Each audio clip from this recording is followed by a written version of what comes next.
দেশের বাইরে আমার কোনো ঠিকানা নেই, এটাই হলো আমার ঠিকানা।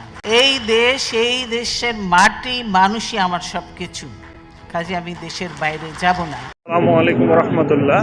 আমি এই ভিডিওটি ধারণ করছি ব্লগ করার উদ্দেশ্য নয়,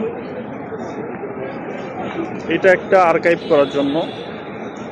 আজকে আমি সেই আগারগাঁও থেকে মেট্রো রেল স্টেশনের আগ থেকে হেঁটে আসতেছি।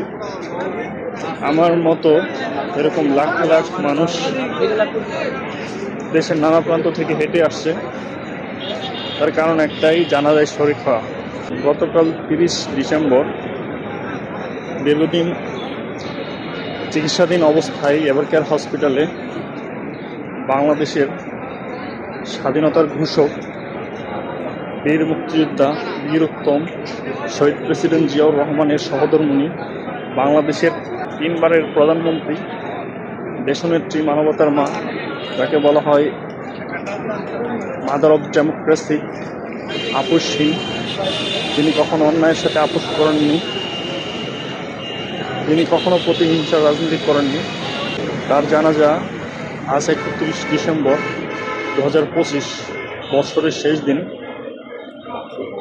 মানিক মিয়া অ্যাভিনিউতে সংসদ ভবনের দক্ষিণ প্লাজা অনুষ্ঠিত হবে। এই জন্য দেশের নানা প্রান্ত থেকে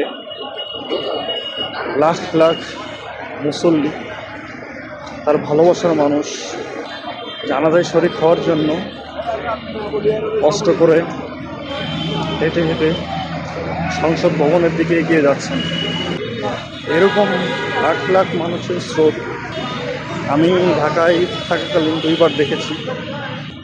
এক কিছুদিন আগে ভারতীয় আধিপত্যবাদ বিরোধী সংগ্রামের মহানায়ক, দেশের আপামর জনসাধারণের ভালোবাসার মানুষ, বিপ্লবী শহীদ ওসমান হাদির জানাজা দেখার আমার সৌভাগ্য হয়েছিল।